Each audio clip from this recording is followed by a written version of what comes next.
Alors, bonjour à tous. J'espère que, pardon, j'espère que vous avez passé un très bon week-end. Alors, si je suis là ce matin, c'est pour vous présenter la stratégie dont je vous ai parlé la semaine dernière, euh, et pour vous permettre de commencer par gagner avec moi, pour que quand je vais envoyer les setups là, que vous ne me félicitez pas seulement, mais que nous gagnons tous ensemble. Donc voilà, donc sans plus tarder, je vais commencer. Comme vous pouvez le voir sur votre gauche, la stratégie, je l'ai nommée TDI MW stratégie. Donc, dans cette stratégie, j'utilise principalement des indicateurs qui sont les TDI et le MA, l'exponential moving average, c'est-à-dire les moyennes mobiles exponentielles 14, 50 et 200. En plus de cela, je définis les sessions asiatiques et de l'ombre. Donc, c'est quoi le TDI? Le TDI est un indicateur est un oscillateur, voilà, un oscillateur de volatilité et qui donne également la tendance des zones de surachat, de survente. C'est comme le RSI, parce qu'il y a aussi le RSI qui est intégré à l'intérieur. Le RSI ici, c'est notre ligne verte là que vous voyez, la ligne verte du TDI que vous voyez là, que je vous montre là, la ligne verte. Donc voilà, donc le principe c'est quoi? On entre en position uniquement lorsque le TDI sort des deux bandes. Les bandes là représentent ce sont les bandes de volatilité. Donc, quand les bandes se resserrent, il n'y a pas de volatilité, mais quand les bandes s'écartent, il y a de volatilité. Donc, on va seulement entrer en position seulement quand les bandes vont sortir et quand la ligne verte du TDI va sortir des bandes et réintégrer en cassant la ligne rouge. Donc, mais c'est deux principes différents. Donc, d'abord, je vais partir du premier principe. Le premier principe, c'est entrer en position à l'ouverture du marché de Londres sur cassure de la bonne inférieure du range asiatique. Alors, cela voudrait dire quoi? Le range asiatique, on sait très bien que le marché asiatique euh, ouvre de 22 heures et ferme à 10 heures, heure du Bénin. Sur la plateforme, c'est de 0 heure à ouvre de 22 heures, ferme à 8 heures, heure du Bénin. Et sur la plateforme, c'est de 0 heure à 10 heures. Ouais. Sur ce marché-là, le marché asiatique ne donne pas vraiment. Sur le marché asiatique, on n'a pas assez de mouvement. C'est pratiquement un range, c'est une consolidation. C'est une zone dans laquelle les market makers laissent beaucoup de traders entrer en position pour après les sortir sur des stop loss, par ce qu'on appelle la chasse au stop loss. Donc voilà, donc le marché asiatique est un marché en range que je ne traite pas particulièrement et que je conseille à beaucoup de personnes de ne pas trader. C'est un marché euh, pendant lequel il y a du range et pendant lequel les market makers laissent beaucoup de personnes entrer en position pour les sortir après sur chasse au stop loss. Donc voilà. Donc le principe numéro un, c'est vente cassure de la bande inférieure ou de la bande supérieure du range asiatique. Donc, comme vous pouvez le voir ici, c'est le range asiatique que j'ai défini par cette zone en bleu. C'est le range qui est le rectangle en bleu là. Donc voilà. Donc j'ai tracé le range de 0h à 9h. Je n'ai pas mis 10h. Pourquoi? Parce que de 9h à 10h, nous avons le marché de Londres aussi qui est ouvert. Donc de 9h à 10h, on a le marché asiatique et le marché de Londres qui se chevauchent. Donc je prends uniquement le marché asiatique pour vous présenter la stratégie. Donc ici, c'est de 0h à 9h sur la plateforme. Heure Bénin, c'est 22h à 7h. Donc voilà. Donc, voilà le range asiatique défini. Le premier plan, c'est vente sur cassure de la bande inférieure ou de la bande supérieure du range asiatique.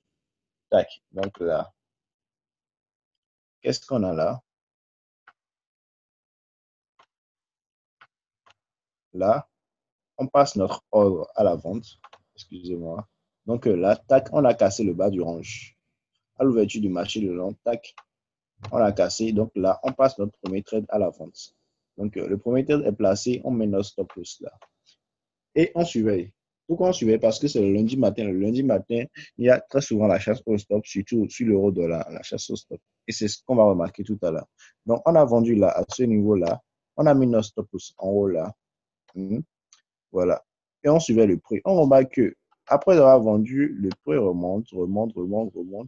Casse premièrement la moyenne mobile 14 à la hausse. Et après, casse la moyenne mobile 50 à la hausse. Qu'est-ce qu'on fait là? On ne reste plus en position. on sort de notre position vendeuse à ce niveau-là. Donc, je vais effacer tous ces trucs-là. Donc voilà, on est entré là à ce niveau, mais on sort ici avec une perte d'environ 15 pips. Je pense bien. Donc, environ 15 pips. Donc, ça va faire moins 15 pour le début de la semaine. Mais ceux qui savent déjà que le lundi matin, il y a chasse au stop loss, ne seraient pas entrés sur ce trade-là. Mais en respectant leur stratégie, on entre sur ce trade-là.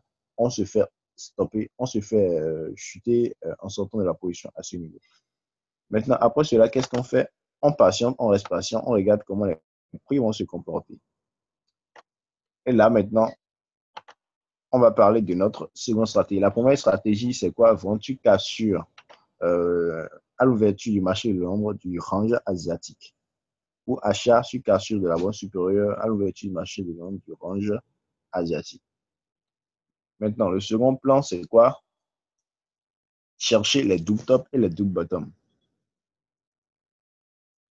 Et travailler avec le TDI. Donc voilà, donc qu'est-ce qu'on a? On remarque qu'après avoir été sorti ici, après être sorti, pardon, sur ce trade-là, on voit qu'arrivé à ce niveau, les prix forment un premier creux. Quand les prix forment le creux comme ça, qu'est-ce qu'on fait? On part sur notre indicateur TDI, on regarde comment la ligne verte du TDI se comporte avec les bandes. Donc, si la ligne verte du TDI entre à l'intérieur des bandes en cassant la ligne rouge du TDI, alors là, ça c'est un signal qui nous montre qu'il pourrait avoir un probable retournement de situation. Donc, une fois qu'on a ce signal, on ne passe pas immédiatement notre ordre, on reste patient parce que nous, on cherche les double top ou les double bottom. Ensuite, qu'est-ce qu'on a? On remarque que les prix sont descendus et après, vont faire le second bottom. Alors là, on a maintenant le second point du signal validé. On a le double bottom, on a notre ligne verte du TDI qui est à l'intérieur de la bande de volatilité. Et maintenant, il nous reste juste le point d'entrée pour vendre. Maintenant, étant donné qu'on a un double bottom, va-t-on attendre que la ligne de cours soit cassée avant de passer notre ordre de vente? Non. L'ordre de vente est passé seulement après cassure de la moyenne mobile 14 et de la moyenne mobile 50. Donc, si vous avez déjà votre double bottom et que les prix viennent casser la moyenne mobile 14 et la moyenne mobile 50 à la baisse, alors là, ici c'est le double top, excusez-moi. Donc, vous avez votre double top et les prix viennent casser la moyenne mobile 14 et la moyenne mobile 50 à la baisse. Alors là, vous passez votre ordre de vente là à ce niveau, vous mettez votre stop loss là et vous utilisez les TP2. Moi, personnellement, j'utilise 20, 30, 50 et 110 pips. Vous pouvez utiliser les plus bas précédents comme TP, mais moi, j'utilise 20, 30, 50 et 110. Et ici, si on regarde très bien, après notre bottom, on mesure. Si on est entré en position sur cette bougie verte-là, jusqu'à ce niveau, on a 30 pips qu'on peut prendre facilement. Donc, le premier TP, TP1 et TP2 seraient touchés et on aurait fait briquet 20 sur le reste des positions. Maintenant, à la fin de la journée, qu'est-ce qu'on a? Le reste des TP, c'est-à-dire 50 pips et 110 pips n'ont pas été touchés, mais les prix sont revenus en range.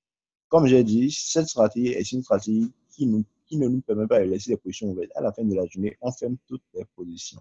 Donc, arrivé à ce niveau-là, vous fermez toutes les autres positions, toutes les deux positions restantes. Ouais, donc on est parti de moins 15 pips, on a fait plus 30 pips, un peu plus simple parce qu'on a pris 4 positions environ. Donc on a fait plus 30 pips environ. Donc voilà. Donc lundi terminé, on passe maintenant mardi, même scénario, même principe. On commence toujours d'abord avec la cassure du range asiatique par le marché de Londres. Ça, c'est la première chose à regarder avant de regarder maintenant les double top et les double bottom. Donc ici, c'est le mardi, notre plus bas. Notre plus haut du range asiatique. Tac, ici, on a cassé. Donc, tac, là, on vend, on met le stop loss là. Et puis, 20 pips, 30 pips, 50 pips, 110 pips rapidement. On remarque que si on a vendu là, à ce niveau, juste cette bougie-là, alors on a des TP qui auraient été touchés. TP1 plus TP2. Ouais. Donc, ça fait déjà plus 30 pips.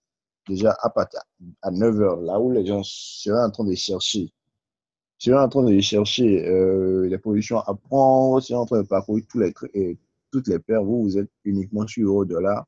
Vous avez déjà fait plus de 30 pips. Plus de 30 pips, ça a beaucoup d'argent si vous avez pris un vendredi. Donc voilà. Donc rapidement, vous faites plus de 30 pips. Et vous attendez.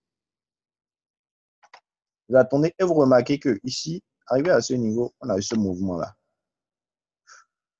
Et on a eu également ce mouvement-là. Mais qu'est-ce qu'on remarque sur notre TDI? On voit que le TDI n'est pas sorti de la bande. Donc, tant que le TDI n'est pas sorti de la bande, on ne passe pas de trade. Donc, ici, ça ne respecte pas notre plan, c'est vrai. Ça a fait un double bottom qui pourrait être bien vu en M5, mais ça ne respecte pas notre plan. Donc, on ne passe pas de trade. Donc, tout ce mouvement-là, on n'aurait pas pris dans cette journée. On aurait fermé cette journée uniquement avec le premier trade de la journée à plus 30. C'est bon. Donc, mardi terminé, on reprend avec mercredi. Même chose, range asiatique.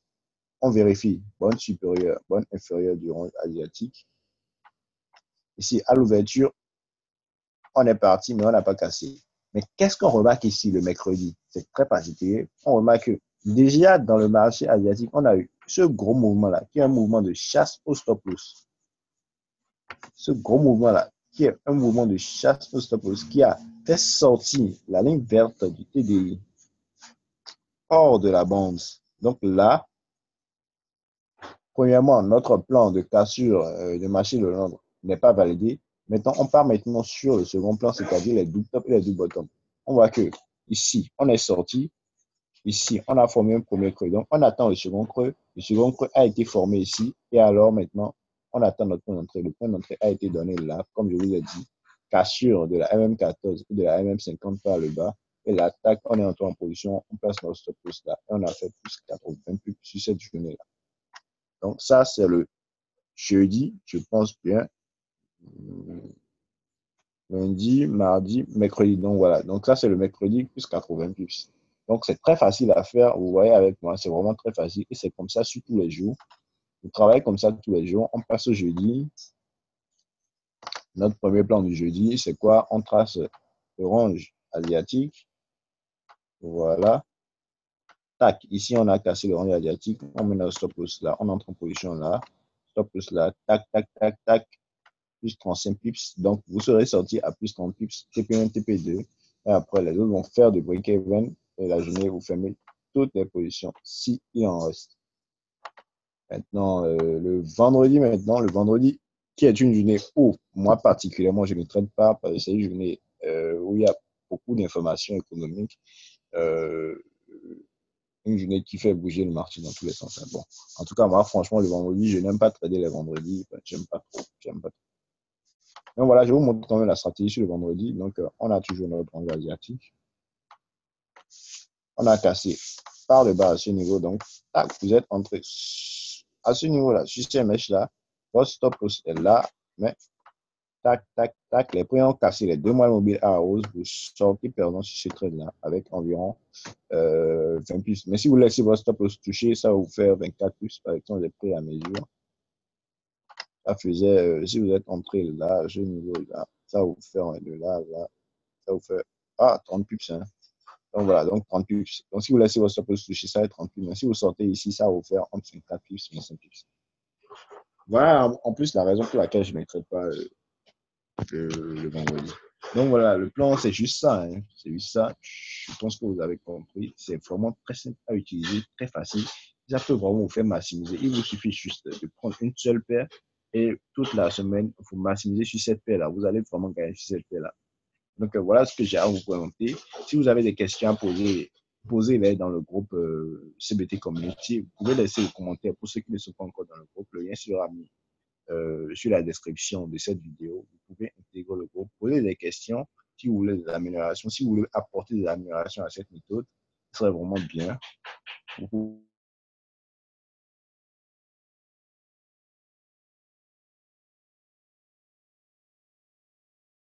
Et je profite pour vous rappeler que la prochaine rentrée du centre d'évaluation et trading est pour prochaine rentrée, la vague de formation prochaine en trading, formation complète pour trading, est pour le 10 octobre prochain. Donc, comme on le dit, tous ceux qui veulent suivre la formation, je vous invite à vous s'inscrire au plus vite, à contacter le 106 04 29 19 pour vous inscrire et